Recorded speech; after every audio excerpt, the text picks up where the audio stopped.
Hey, hope you're doing great today, and I wanted to pretty much just follow up on a video I posted yesterday about how patience is an act of faith and trust. And it's morning, can you tell? My brain's like, you can get the word out, you can do this. So anyway, bear with me. But I wanted to touch in because what I mentioned was that our heart, it's really important to drop into our heart. However, I actually think it's really important to just drop into your entire body and to like bring it down a little bit, get out of your head a little bit, which I touched on. But I didn't really mention how important I think it is to really look at all the organs in the body and not look at them, but to feel them. To feel your body. It's just embodiment. And the beautiful thing about embodiment, there's presence, right, that can occur, but you start to get in touch with this divine wisdom that we've been granted as human beings that we so often kind of like tap out of. And I think it's because we sort of get numb to it. And I think part of it is we're not cultivating, tilling the soil, to be a little generic, we're not giving it life. You have to breathe life. It's like you're in a classroom and everybody's sitting there and they're listening, but if you call on a student, they perk up, right? Or they wake up, depending on why you're calling on the student. But does that make sense? So we kind of have to do that, I feel like, with our body and our organs, and we have to practice our senses. And I wanted to talk about the touch sense today a little bit because I think it's important to reframe that. When we think of touch, we think of our hands and, touching this, or like I'm touching this pillow. It's pretty soft. I like it. But let's say I'm sitting here and I just have my hands on the pillow and I'm not thinking about the pillow and I'm just talking to somebody, and then I don't even move my hand, but yeah, so do this. Go grab something, like your pants. Put your hand in your pants, something. You have your hand on there and just drop in and think about your middle finger, right?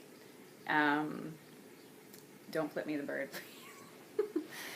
All right, I'm digressing. Anyway, so you think about your finger touching the pillow, and your finger has been touching that pillow. Your whole hand has been touching the pillow, right?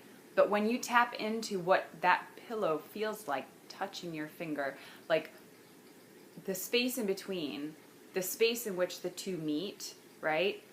That being the sense of touch. It doesn't have to be, oh, I'm being poked right now and I feel that, and that, maybe that hurts or it feels good to have my muscle pressed, right?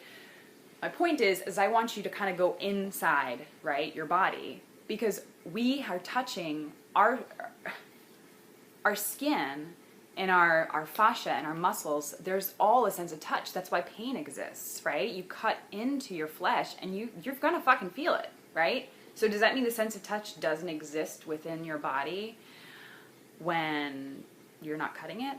No. It just means you're not paying attention to it when it's not being cut, okay? So my point is that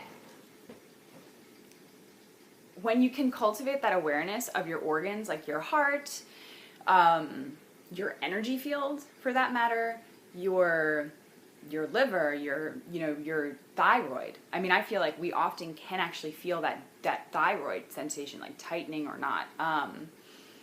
Even lymphatic flow. Like if you've ever had lymphatic massage, you can actually feel the fluids draining.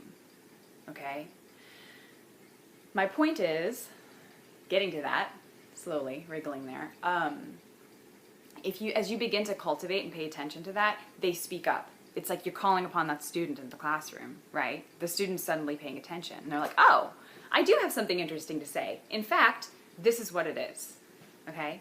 So looking at the body as a vessel for language, an interpretation, is one really beautiful way to tap into your other minds. Because we have more than this mind in our body, right? We have our emotional body, mind. We have our spiritual body, mind. We have our soul. We have our the intellect, clearly, right? And then the physical body. And the physical body is really intelligent. And I feel like I'm kind of going in circles, but I'm just trying to really make the point of expressing how much wisdom that you may have that you may not be tapping into. And that's not an insult. It's not an insult. It's supposed to be empowering. Because it's so easy to get numb. It's so easy to tap out. It's so easy to just go about your day. So I'm making this video because I wanted to sort of like walk you through a concept of what I mean by dropping into your heart. Because you don't have to just drop into your heart, you just drop into your body, right? I mean, for some people, when you are in a situation, let's say you think about something that makes you feel like absolute love. Think of somebody, a situation, a time, something that just makes you feel that kind of buzzy, whatever that feeling is, right? Wherever it is in your body, and drop in and go, where am I feeling that? You know, some people, they might kind of get, flutters up here, or feel it in your heart, or you get the butterflies in your stomach, right? Maybe you feel your circulation pumping through a little bit more. I think that's what happens with me. I'll get this kind of visceral, like, whoa, my circulation just improved, right? Thing happening. So being a note of, hey, this is safe. This is actually not just safe, it's fun, it's good, right? So that can, you tap in and you go, okay, these are signals for safety or good sign, right? Then you can go the other way. You think about a situation that you know you're stressed about, right? A situation that you know makes you feel a little bit uncomfortable. You go there. You make yourself go there a little bit. And just to tap in and see, like, where do I feel in my body? Are things winding up? Do things feel heavy? Do I feel a tightness occurring in my, like, this happens to a lot of people, especially people that overthink things, is what I found working with people, is the thinkers love this head massage, love the kind of really working through here. And what I'm finding is that usually when you're working through this area of your body, when there's so much pain and tension here and through the back, the area that gives the most ease is actually when you massage around the pecs, right? Through here, and actually through here, right? And when you think about that literalism, the literalism of the body, or I guess it's more of a metaphor, but literally looking at the area of the heart, right? But metaphorically being this space of maybe emotion, love, what feels good, what doesn't feel good, right? So it's like, this is all tightening up. It's like, listen to me, listen to me, listen to me, listen to me. And you're not calling on that student, right? And so this happens. And then you're like super tense and you think it's all in your head. You're like, my head and my neck hurts. Like, I can't voice what I'm trying to say and I just can't figure it out and I'm overthinking it, right? And so then you go, oh, like maybe I just stop thinking and I should feel instead. So what I find is opening this up, even doing like heart opening yoga stuff, talk to your yogi people, can actually deepen and open that connection too. So,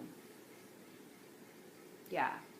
So I guess what I'll ask for you to do, if you're interested in this, is do that exercise where you tap into something that makes you feel anxious or upset or whatever emotion that you want to veer clear from, and then do the same thing with something that makes you feel joyful, even if it's going into that like happy floating boat in your head that you go to when you're stressed out, whatever that space is, and tap into your body and notice where you're feeling it, right? Where does your sense of touch inside your body tell you? How does that sense of touch tell you about like information about a situation or a person or yourself or a decision?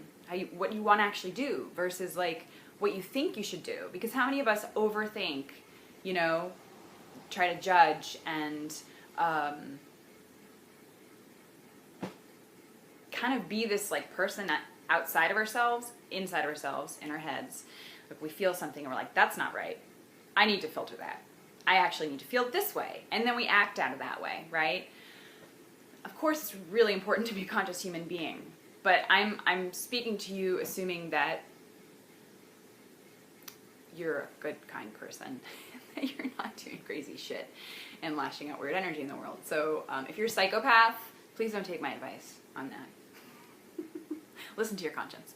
But anyway, or listen to your heart. I don't know. Anyway, forget that because I'm not a therapist. I don't really know. But anyway, yeah, that's it. That's it for today. I feel like this video just got really long, so I apologize, but I feel like That's just what happened. It's what my kidneys told me to do. All right. Have a great day. Bye.